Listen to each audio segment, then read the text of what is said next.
Welcome to this third edition of the Juvenile Justice Without Border International Award. It is for me an honor to conduct this award ceremony, which aims at recognizing the work of experts, personalities, and institutions of different fields that show a firm commitment towards the development of a fair juvenile justice. But without delay, I would like to give the floor to the chairman of the IJJO, Dr. Francisco Legaz Cervantes.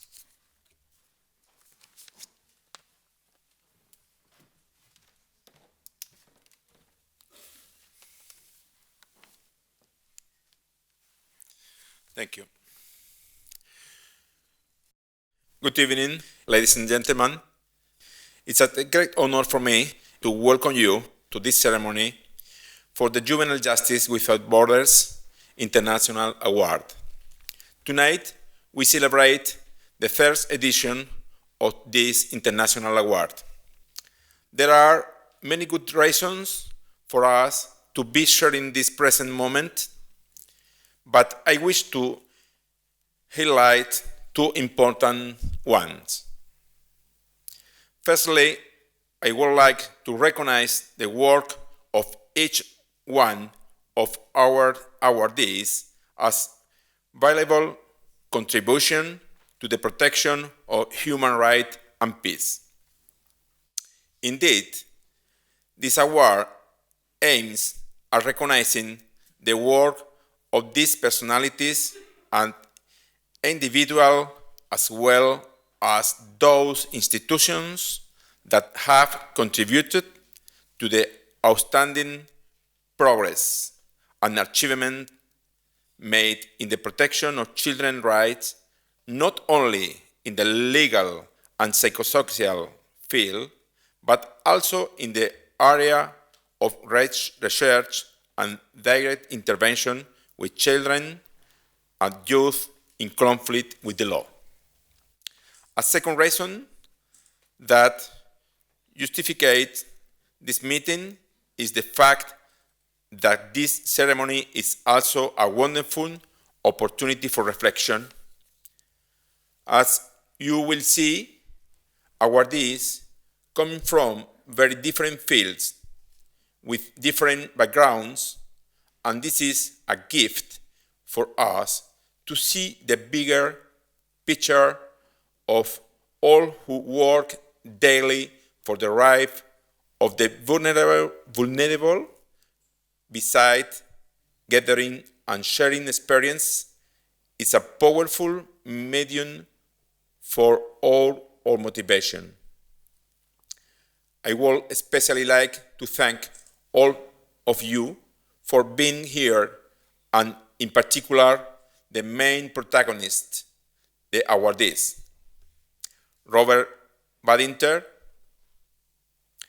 Imman Ali, David Farrington, the Indian Coalition, represented tonight by Enaski Ganguly,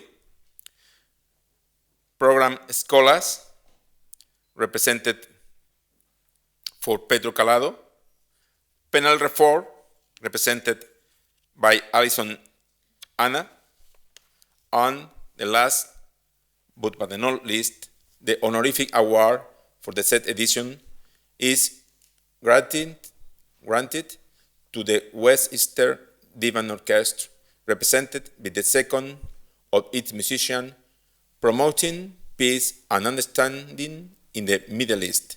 Finally, I would like to thank all for having traveled for Bangladesh, France, India, the Middle East, Portugal, and United Kingdom to receive your award and to share your impressive experience with us and with you, diplomatic representative present here today.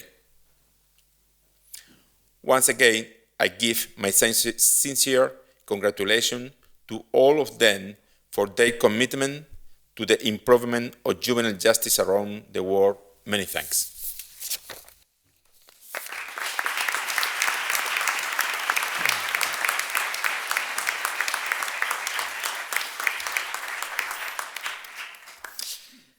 Now, I would like to invite Mrs. Renate Winter, who is member of the Committee of the Rights of the Child. Mrs. Winter received the award at the second edition in London in 2012.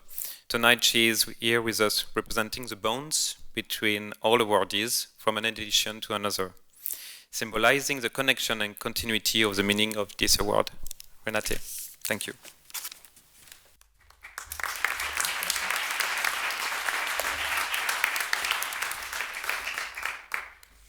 Don't. I am always very negative. I will try to be not as negative as I usually am, not to spoil this festivity today. We have now the third edition of this award. The first one was about mental disorders and drug misuse. And I said to myself at the time, but every child already knows that somebody who has a mental disorder has nothing to do with the justice system. He has to be in the hands of medics. And I thought also the same problem we have with drug addicts. Drug addicts, what do they have to do with the justice system? They should go direction medical assistance. After quite a lot of missions in quite a lot of countries, I understood that this is not clear at all, and why it was so necessary to have this first edition. In the second edition, we have had justice for children in a divided world, criminality or social exclusion. Do we have a divided world? We have rich children and we have poor children, and their access to justice and their assistance from the justice system is certainly not the same. We have children in countries where religions are dealing with children in conflict with the law. And there again, we do not have the same system all over. We have religions which pardon, and we have religions which like not to pardon, but rather to punish. We have children in peacetime, and we have child soldiers and children affected by war. We have understanding, and we have stigmatizing. So we really, I think, have to speak about a divided world in our little and not so little field, and therefore the second edition was important. And now we are at the third one. Make the deprivation of children's liberty a last resort towards evidence-based policies and alternative. Evidence-based, I underline, evidence-based. Why? Because once again, we have to deal with a situation where quite a lot of people still think that to punish children is their right, and some of them think that's the right and their duty. And we should see about, from evidence-based research, what it means, punishment, and to exercise punishment. And at the other hand, we also have to deal with the alternatives on an evidence-based research. Because there are people who think that alternatives, diversion measures, will solve all problems under the moon or under the sun. And this is not the case as well. So myths are long-lasting and most of the time a nuisance. Therefore, I'm very happy that we have the third edition now. And I would like to speak a little bit. I do not want to take too much of your time, but I would like to speak a little bit why this award is so important, especially for us, who are working in the field of juvenile justice in the broader sense, from police to institutionalization, and from punishment to alternatives and diversion. Why do we, I think, all of us, really need to have an award, to get a prize? Because not only are judges for just minor judges. I remember when I was a very young judge, just coming from my final exam in my home country, And when we were asked, where do you want to start, where do you want to start? And I said, I would like to start at the juvenile court. And my mentor judge looked at me and said, but you have not been that bad in legal issues. This is a juvenile judge. A juvenile judge is a judge who never ever is going to have a career. Don't you understand that? Now, I am a living example that it is possible to make a career being a juvenile judge, and even in an international field, to stay a juvenile judge at heart. I think that is something that we could see, but not only, as I said, judges of minors are minor judges. Not only researchers have to fight for getting money to be allowed to do their research for children. Why children? My goodness, do you not have something more important to look after? We do have to deal with police who would like to be specialized, but there is no way to have specialized juvenile police. Because what do you think? We have real work to do, not to play around with stupid children. You just give them a few beatings and then they are doing what you're telling them. So why do we need specialists? We have to deal with the non-possibility of getting specialized juvenile judges, specialized prosecutors, because once again, we are not enough. And really, I mean, you have to do better work, no? You have to deal with white-collar crime, with international organized crime, with the real thing, and not with just the stupid idiots here, bastards that have to work when you tell them to work, no? I think every one of us, we have had the problems when we speak about things like child-friendly justice or a dignity of a child. Whenever I spoke in whatever country about the dignity of a child, people looked at me and said, are you crazy? What do you mean, dignity of a child? He's wetting his pampers and that is a dignity? Do you really think so? And what do you mean with child-friendly? Why should I be friendly to somebody who has broken the law? Can you tell me that? So child-friendly is not something that people understand. And as we have to deal with people who do not understand, I think sometimes we are really, really frustrated. We also do not get really specialized stuff in institutions because it's just children institutions. So the people get half of the price and they do not get any advancement. Those who are dealing with adults, that's another issue because these are the really dangerous ones, no? So we do not get the good ones that we would need. And those who are there, they do not get the training they would need because it's just, once again, only children. Yeah, and when we then come back from missions, from a difficult country, with difficult problems, and a difficult government, and we come home, then they say to us, finally your holiday is over, no? Good, now go back to work. This is, I suppose, why we all need an award. And I do have a reason why we all needed an award.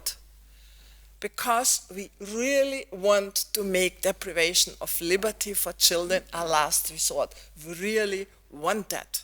We want to have inclusion of those children. We want to have teamwork. And we want to have normal economics with those children who are now excluded. And there is one thing we say, and we always say it. We never, never, never, ever give up. Thank you.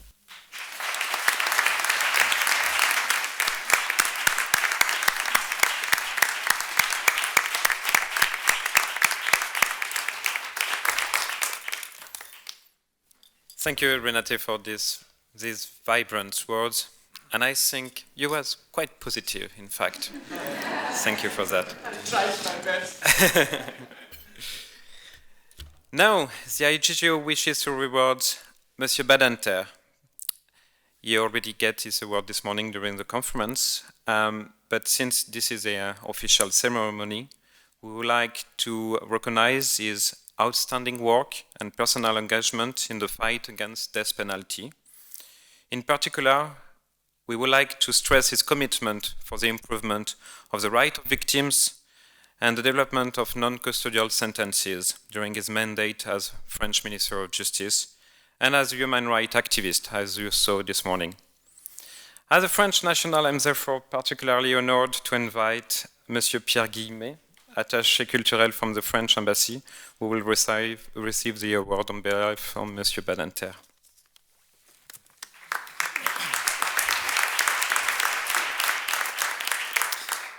Ladies and gentlemen, hello. I didn't prepare anything because I didn't know I had to talk, but I'm very proud to be here in the name of Robert Badinter, which is a very great man, a personality with a deep humanity, and somebody who is very recognized at the international level, but in France also, because he defended with so strongness many things.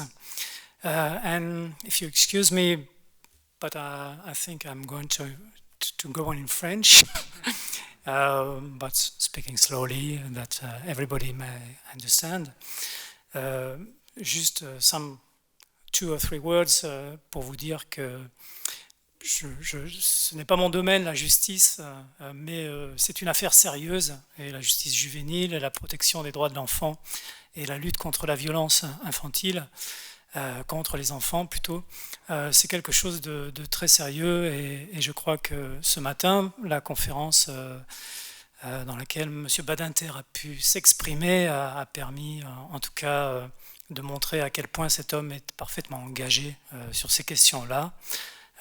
Et en tout cas, moi, je ne peux que vous remercier de lui avoir décerné ce prix, this award.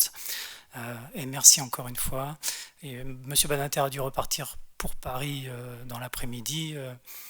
Mais je ne sais comment vous montrer toute l'émotion en fait, que j'ai. Parce qu'il y a des gens comme ça en France qui ont vraiment marqué notre enfance, notre vie, et ce monsieur, ce grand monsieur, fait partie de ces gens-là. Je vous remercie.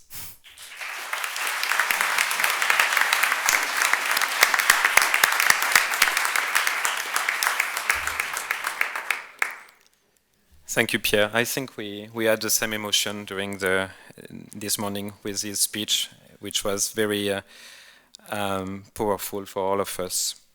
Moving on. Now the next award is Professor David Farrington, who is Emeritus Professor of Psychological Criminology. Through this award, the International Juvenile Justice Observatory wishes to recognize your dedication and your personal contribution to the development of multidisciplinary approach to the investigation of juvenile delinquency by emphasizing the variety of factors that can lead children to display criminal behavior. And you already this morning, or this afternoon, better say, present well how to keep children away from crime. Professor Farrington, please join me to the stage and receive the award from the hand of the President of the Observatory.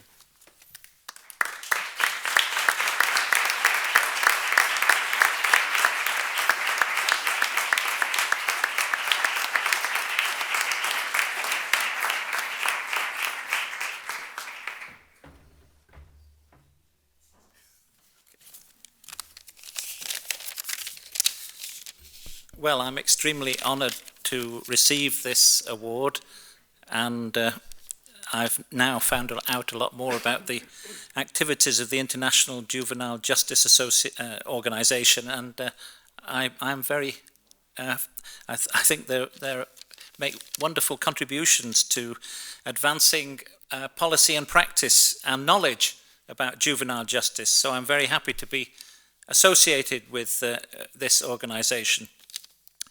I've always advocated investing in early prevention rather than official processing or incarceration of young people, and we know that compared with imprisoning people, it saves money and reduces crime in order to, if you intervene early in life.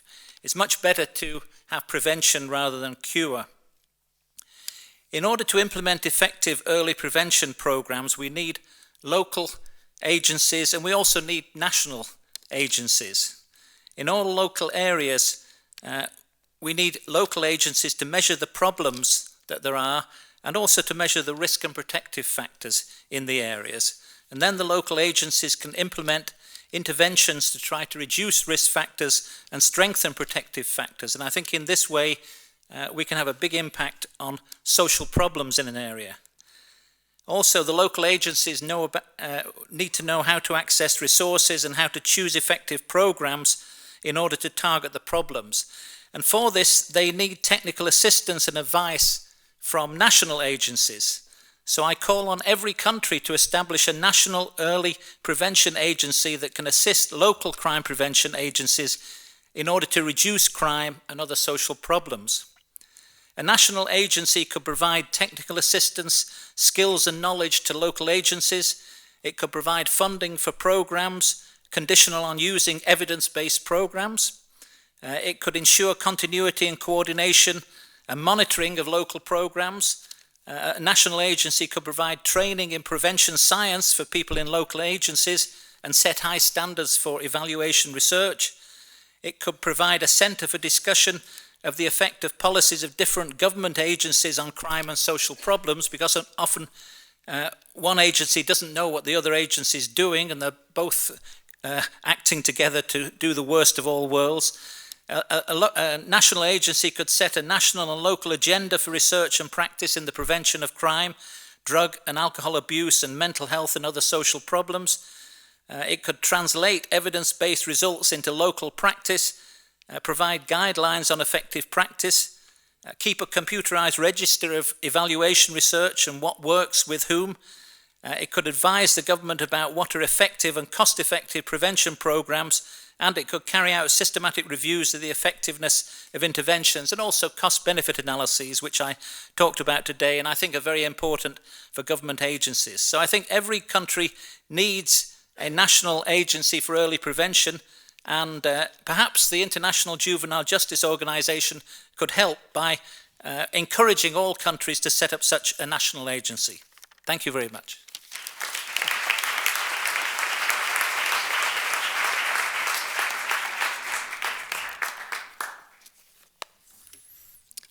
Thank you, David, to give us more work to do. It's not an easy one. We are now glad to welcome our guest from the Supreme Court of Bangladesh, Justice Imman Ali. Justice Ali, the International Juvenile Justice Observatory, through this award, would like to distinguish your dedication to the protection of children's rights and your work as a judge of the Supreme Court of Bangladesh to address the social, educational, and welfare challenges facing children, and by raising awareness around their judicial safeguard in Bangladesh legal system. You are also an inspiring example of the defense of children's rights for many of the countries of the Asia-Pacific region and beyond. It is for me a great honor to kindly ask Justice Imman Ali, Supreme Court of Bangladesh, to receive this award.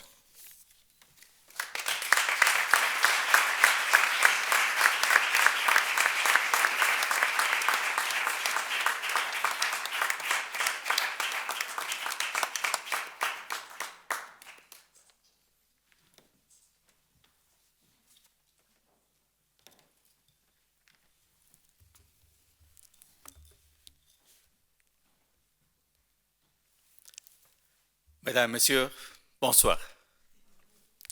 Before I expose my deficiency in French, I'll turn to English. It is my great pleasure to be here on this grand occasion, and indeed a great honor for me, as well as for Bangladesh, to receive this prestigious award from the International Juvenile Justice Observatory. I'm truly humbled by the gesture afforded to me. It is a recognition of years of serious endeavors to change the lot for 75 million children of Bangladesh. I think nobody in this room will deny that children across the globe are vulnerable and they need care and protection. We all, each of us here, care for our own children, and who will care for those children who are out in the streets and who have very little care in this world. Particularly, those children who are in conflict with the law, I feel need more attention from us because they find themselves in a situation, a cycle of crime for which they are themselves not responsible. They are petty thieves, sometimes more serious criminals, and remember the fact that they were not born criminal. No child is born a criminal, but they find themselves in this situation, I say, because of the failure of their parents, failure of the community, failure of the governments, because we have not been able to provide for them what they need. There are some countries in this world who have taken on board the provisions of the Convention of the Rights of the Child. This convention has come as a boon to the world. But then there are still many countries who have not yet taken on board the beneficial provisions. I have tried in the last 8-10 years to implement or get our government and other agencies to implement the provisions of the CRC in Bangladesh. We have now got a law in position since 2013. But then there still remains the question of implementation. Sadly, I find that the attitude of the people who are dealing with children is still very hostile. As Renate has said, we do not treat our children as we ought to. We treat them in a demeaning way. We treat them as if they mean nothing, as if they are nothing. I must express my gratitude to the government of Bangladesh, who have supported and cooperated in giving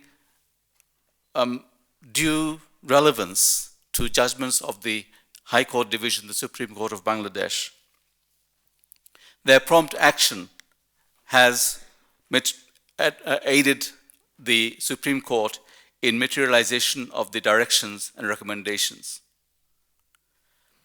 Our achievement in this field is varied and diverse. We've got the Children Act in position. We have managed to ban corporal punishment in all the education institutions. We have now new laws on trafficking. We are in the process of enacting laws relating to child marriage.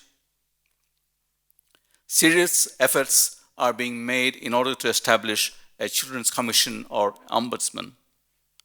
But still a great deal is needed to be done. I remember only a few weeks ago, the Queen of England, Queen Elizabeth II, said at the 70th commemoration of D-Day, everything we do for the young. And so we must, because it is for them that we live. If you think about it carefully, we live for our children, for their benefit, for their future. I'm greatly encouraged by the award that I'm being given today. I feel perhaps many of my colleagues in the audience today are more deserving than I am. But it is a recognition which I hope we will all get one day. Children who are well looked after make good and productive citizens. They aid in the prosperity of the nations. Finally, I may be permitted to finish with the words of my hero, late lamented Nelson Mandela, who said, "There can be no keener revelation of a society's soul than the way it treats its children." We all need to treat our children better than we do. I thank the International Juvenile Justice Observatory, and for all of you here present, thank you. Good evening.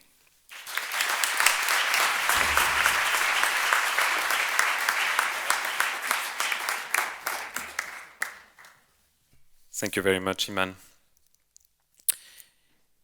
Now the International Juvenile Justice Observatory is now awarded to grant its award to the Indian Coalition for Juvenile Justice for the struggle against the violation of internationally accepted principles, in particular, lowering the age at which children are deprived of liberty, which was the topic of today's conference, and with the introduction of a waiver system for the 16, 18 years old committing serious offenses.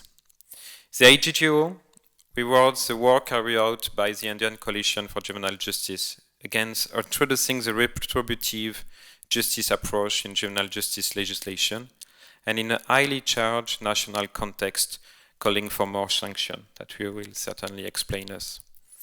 Representing the Indian Coalition, I would like to invite to come Mrs. Enashki Ganguly Turkal to receive this prize.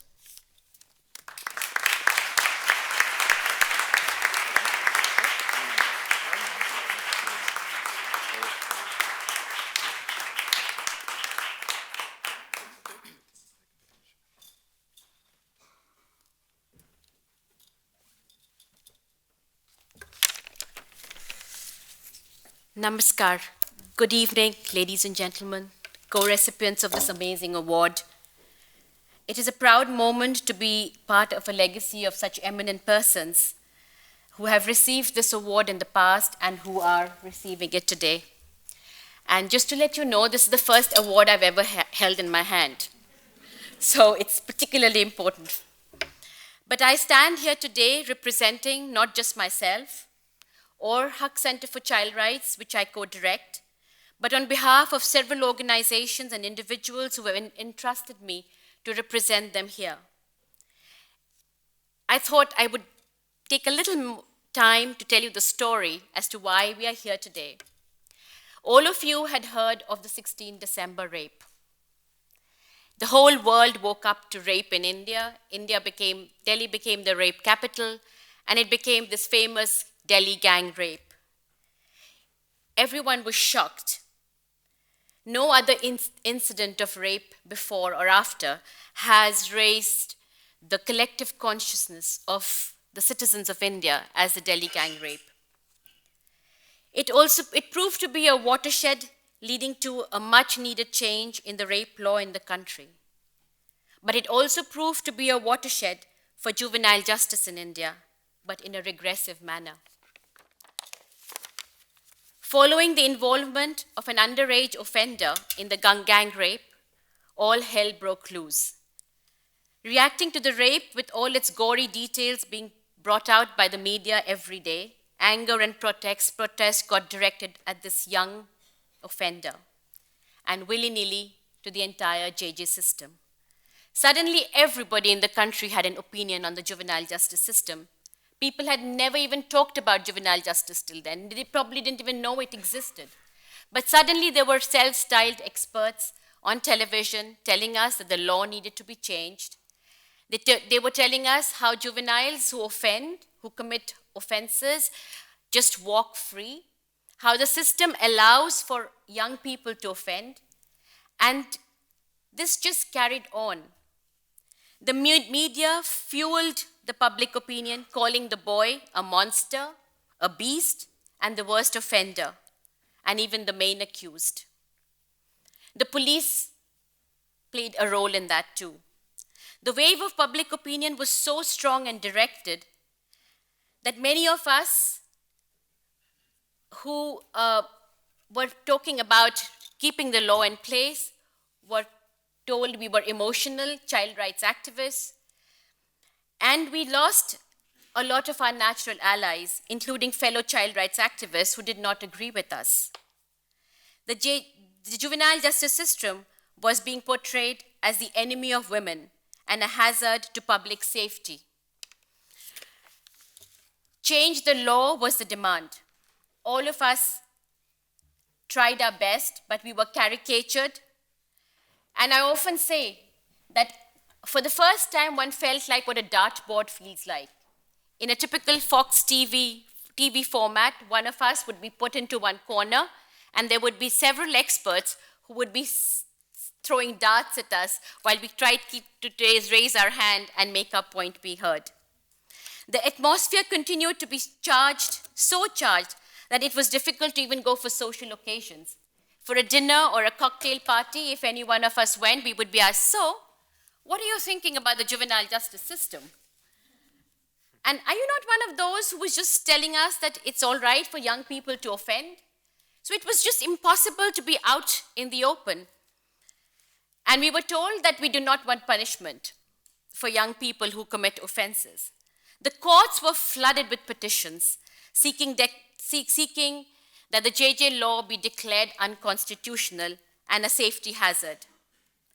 Hague Center for Child Rights intervened at both the level of the Juvenile Justice Board as well as the Supreme Court. And for the first time, we got in the first slew of petitions that came, we got a judgment in July 2012 that supported us, in which the Supreme Court said that it is not the problem of the juvenile offender if the law is not implemented in its entirety, in the philosophy it is meant to be. And therefore, they did not see any reason for it to be amended in the present. But soon, there were several more petitions. This time, we were not alone. Several other NGOs joined us, including a women's rights organization, which was a big, big support for us. Once again, we won the Supreme Court won the Supreme Court case in what came to be known as the famous Subramaniam Swamy case, because Subramaniam Swamy is one of our leading politicians who suddenly became interested in juvenile justice and changing the law. And today he's a minister. There were lawyers who were not willing to represent us in court. They said they do not represent juvenile rapists. So to find a lawyer itself was a big challenge. But despite winning Supreme Court cases, in the public opinion that was created, the government of India decided to draft a new law, bringing in, as Cedric pointed out, a waiver provision for the 16 to 18-year-olds. It is in the parliament just now, and even recently, the Supreme Court, which was liberal in the past, has started going against the tide. In this environment, this award is very, very important for us. It tells us we are not alone. It also tells us what we're doing is right. It also comes at a time when Hague Center for Child Rights, which I co-founded and I co-direct, is 15 years old. This award motivates us to keep going. It is also a particularly important award as I stand representing a group of activists from India, because it is an acknowledgement of a collective effort in a largely fractured human rights environment where funding and branding are challenges today. India is not alone. Any change that takes place in India can have spillover effect in other countries. And just as Imman Ali will tell you, that Bangladesh might start thinking about it again too. So we need your continued support. Give us evidence to fight our battle better. Give us arguments. Write to our government and put more international pressure so that our law and the standards remain intact. I want to end with a quote or a little excerpt from my national poet, Rabindranath Tagore. Where the mind is without fear and the head is held high, where the world is not broken up into fragments by narrow domestic walls, where the clear stream of reason has not lost its way into the dreary desert of habit, where the mind is led forward by thee into ever-widening thought and action, into that heaven of freedom, let my country awake. Thank you. Namaskar.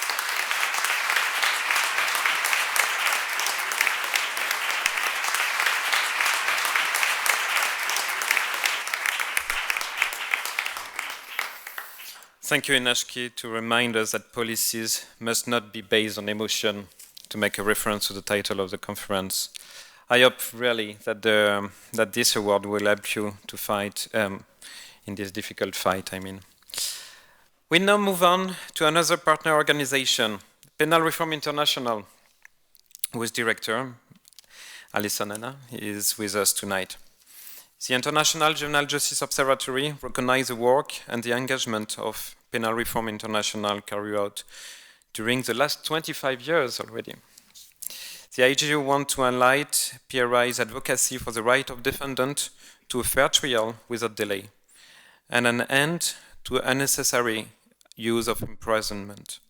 It also promotes alternatives to prison which support to their reintegration and the improvement of the right of children and women who come into conflict with the law. The IJU would like to reward its work for the development of a child-friendly justice, which uses detention only as a last resort and recognize the right of children to special protection and care. I invite on this stage the Executive Director, Mrs. Alison.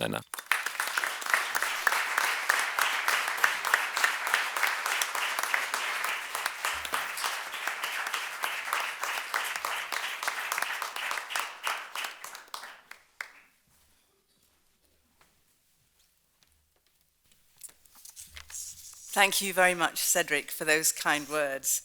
And I know other people have said they feel quite humble, but I'm very honored that PRI is in such a starry constellation this evening. So thank you very much for being here to take part in this event. And we are very honored to receive this award from the International Juvenile Justice Observatory, whose work in this field is unique and for whom we have enormous respect. The IJJO, as you know, holds conferences that truly bring together experts from all over the world to share information on latest thinking, innovation, and good practice. To be recognized as a leader of the field of criminal justice for children by them is a great honor for us, and I would like to thank you very sincerely for showing your appreciation for our work in this way. But of course, I'm here to represent our organization, and I am not the leading expert on justice for children, but I'm very proud that we have an excellent team at PRI who are trying to fight this very good fight on behalf of us and all other people who believe in justice for children. For those people who may not be familiar with our work, we're an independent, non-governmental organization, sadly entirely grant-funded, which of course is always an additional challenge. We develop and promote fair, effective and proportionate responses to criminal justice problems worldwide. We work with governments, authorities and civil society organizations to bring about reform, and Cedric has given you a summary of the issues that we deal with. We work in particular ways. We have 4 regional offices, and we work with local partners to deliver practical programs of reform and technical assistance. We carry out international, regional, and national advocacy and campaigns, and we produce information and training resources which are available in print and which, as I inevitably say on all these occasions, everything can be downloaded from our website free of charge, and I really hope that everybody here will have a look at our website and make use of the material that is there. I'll give you a few examples of our work on justice for children, and I'll start with the work from our regional offices.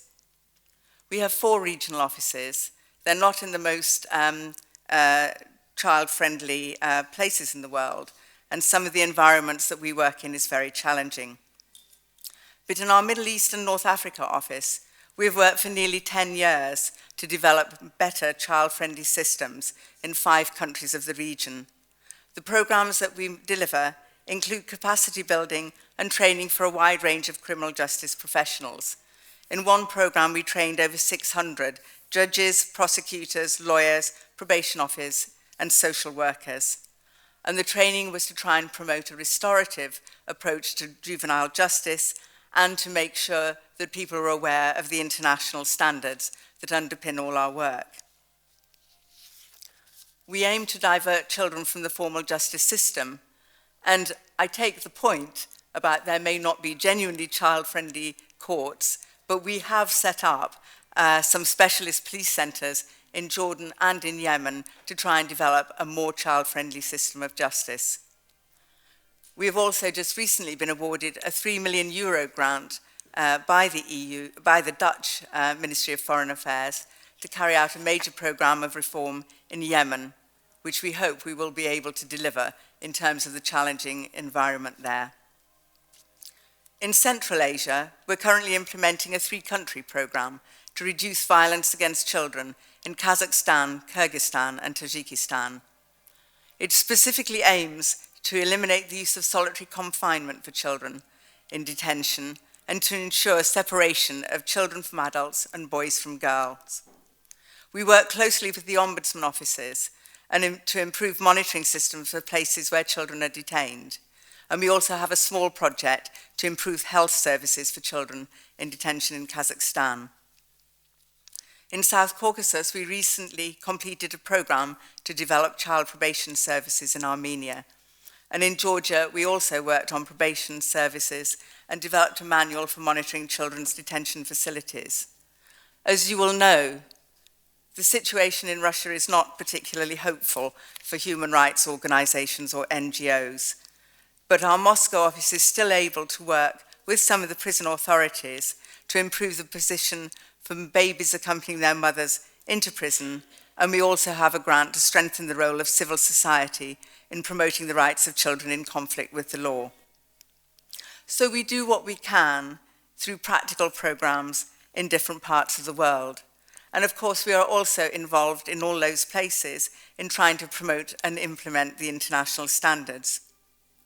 We have an international advocacy section that is based at head office, although the regional offices also lead on advocacy work. And we speak at conferences, hold side events, and participate in expert meetings and at intergovernmental organisations such as the UNODC. For example, my colleague Nikhil Roy, who will be speaking tomorrow, was involved in helping to draft the UN Model Juvenile Justice Law. He has also worked with associates to make sure that we were able to support the work of the African Committee of Experts for the Rights and Welfare of the Child, particularly in relation to drafting their General Comment number 1 on children of incarcerated parents. I didn't know I was going to get a musical accompaniment, but I hope you're enjoying it. I'm enjoying it. We always work in collaboration with other civil society organisations, and I would like to recognise not only the work of the International Juvenile Justice Observatory, but also our good friends in other NGOs, such as Defence for Children International, Terre des Hommes, and the various UN bodies.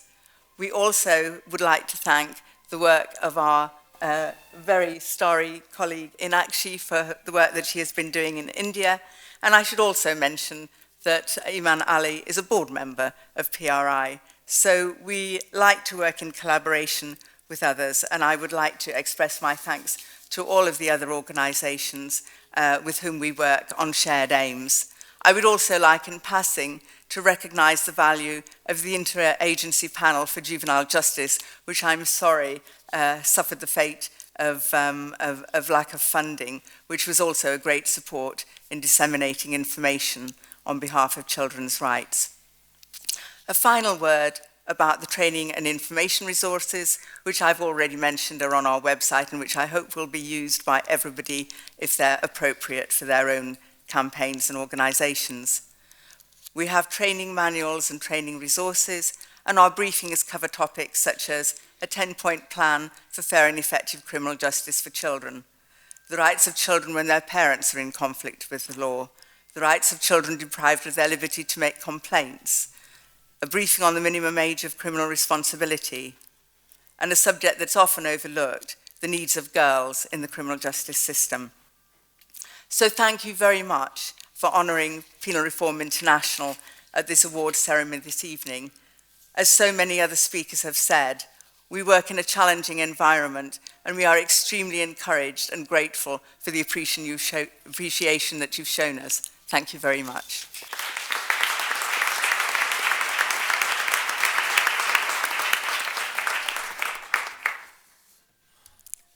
Thank you very much, Alison. You say we do what we can. I think that here in this room, we certainly do much more than we can.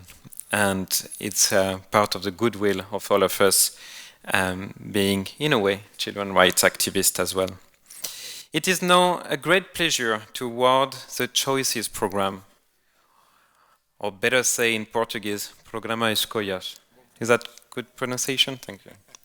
For the promotion of the social inclusion of children and young people from a more vulnerable socio-economic context, particularly of the descendants of migrants and ethnic minorities. We want to reward this program for the contribution it makes to the social inclusion of young people, in particular in the fight against early school leaving and early prevention by promoting non-formal education, vocational training, community participation, digital inclusion, and empowerment. Tonight, Mr. Pedro Calado is here with us, and I kindly invite you to receive the prize.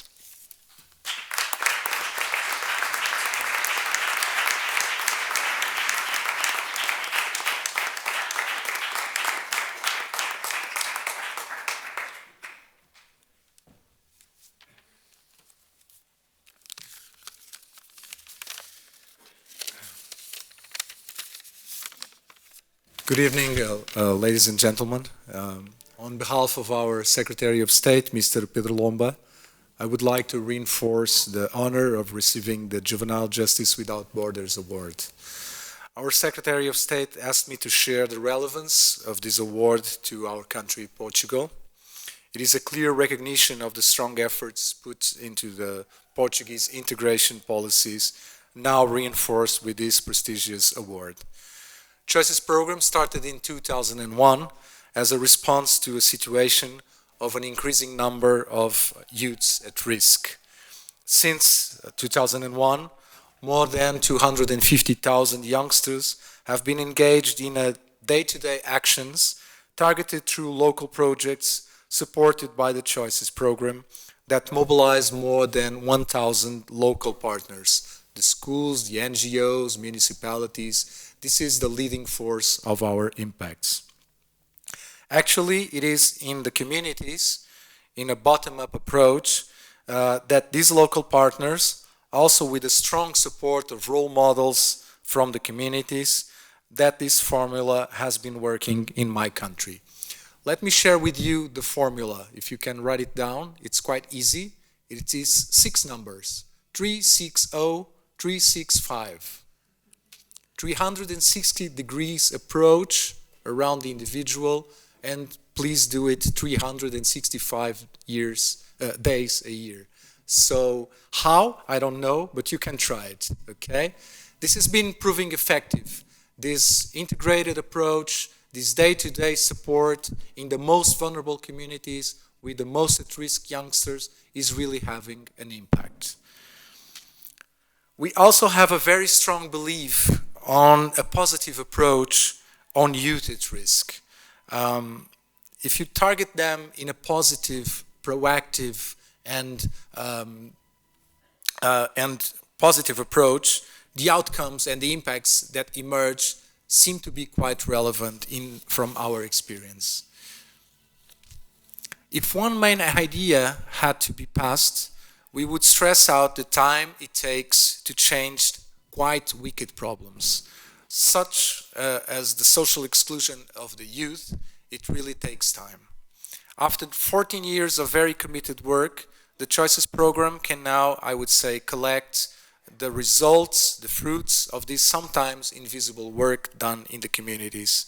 It is therefore for all these unknown heroes that every day promote resiliency in these youngsters and communities that I will in hand deliver this award. This award is the public recognition of all these people.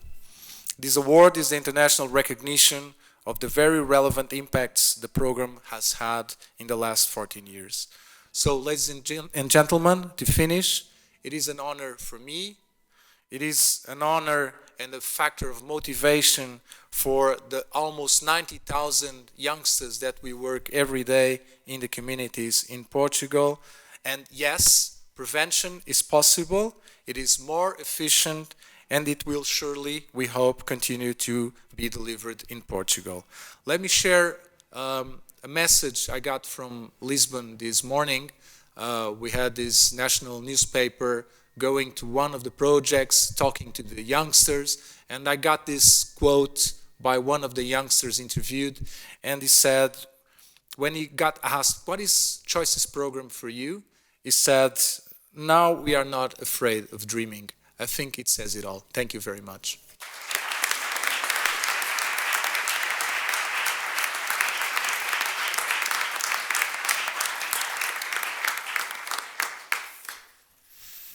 Thank you very much, Pedro. Finally, last but not least, as an honorific award, the IGGO has given this recognition to the West Eastern Divan Orchestra, conducted by Maestro Daniel Barenboim. The International Juvenile Justice Observatory wishes to reward the West Eastern Divan Orchestra for using their music as a powerful tool to promote a peaceful and fair solution to conflict and to enhance the respect of human rights regardless of culture, religion, and race differences. Tonight are here with us two of the musicians. I would like to invite Mr. Nassib Ahmadie and Mrs. Noah Khochin. Thank you for being here.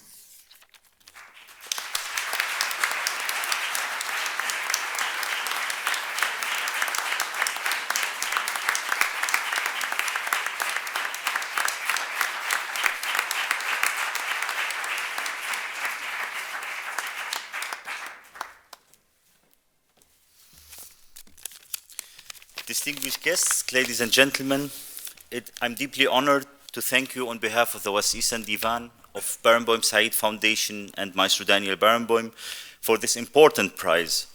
Your work in the Juvenile Justice Without Borders is inspiring for many of us. In the 15 years of its existence, the West Eastern Divan Orchestra has been also a source of inspiration and hope for many of us. As you all know, our region, the Middle East, has been suffering from a very devastating and complex conflict that has endured for almost 100 years. This conflict has brought so much destruction, death, pain, loss of friends and families and properties, but above all, more hate. I don't need to tell you that the world is full of conflicts. Wherever we look, we are all saddened to witness so many conflicts on all continents and on almost every region. Though if we look carefully, we find that there is something in common between them all. The conflict in the Middle East is, of course, no exception. In my opinion, all conflicts have one thing in common, and that is lack of trust between the parties. It might sound simple or even naive, but the truth is, if people could learn to trust each other, they will immediately start seeing more similarities than differences. If people get the chance to listen to the narrative of the other with humanitarian ears, they would immediately see that the solution cannot be good only for one side. It has to be a just solution for all parties. Simple as it may sound, it is nevertheless very difficult. It takes a great amount of courage and selflessness to try to understand the narrative of the opposing rival. The establishment of the State of Israel, for example, is one of the best examples in modern history on the victory of justice. After suffering persecution, discrimination, and injustice for so many centuries, the Jewish people managed to establish its own land where it can be safe, sovereign, and prosperous. Unfortunately, though, the justice for one people is exactly the injustice for the other. The Palestinian people, they lost their land, their sovereignty, and their safety. There isn't any good in comparing suffering. There isn't any good in competing for who suffered more. Suffering is the same. It is ugly, painful, and produces only hate. We need to break this vicious circle. We need to minimize the suffering for everybody in order to establish an environment where humanity and logic could replace hate and mistrust. But how?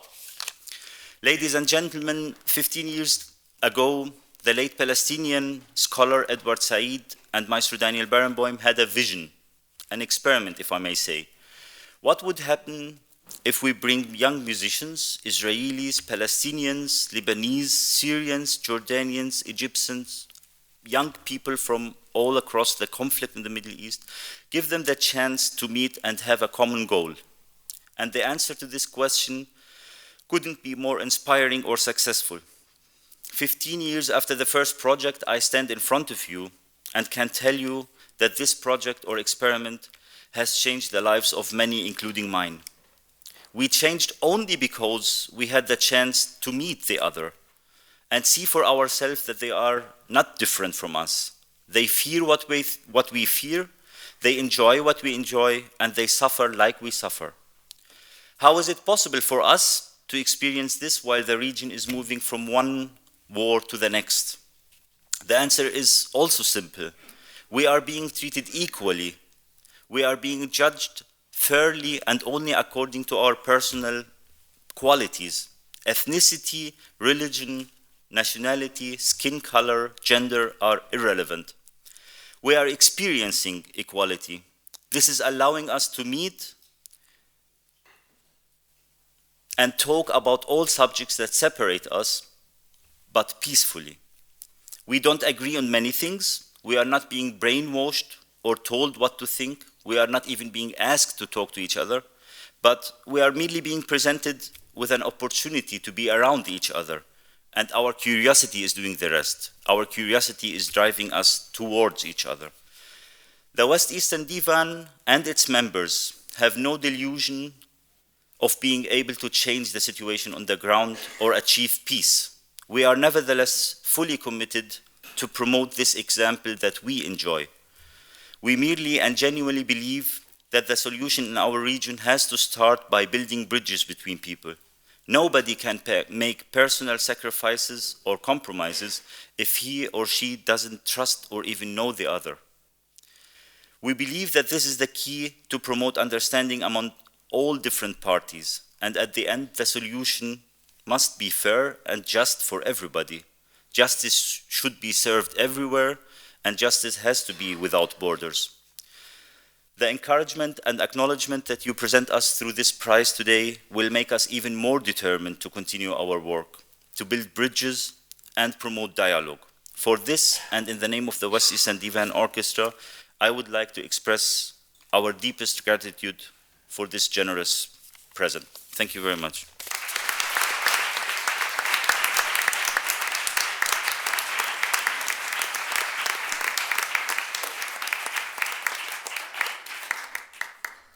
Thank you. Thank you for this message of hope.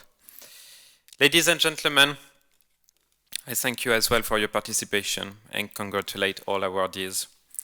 It is time now for a drink, perhaps, a cocktail, certainly. And I declare the third ceremony of the International Juvenile Justice Award closed. Thank you very much.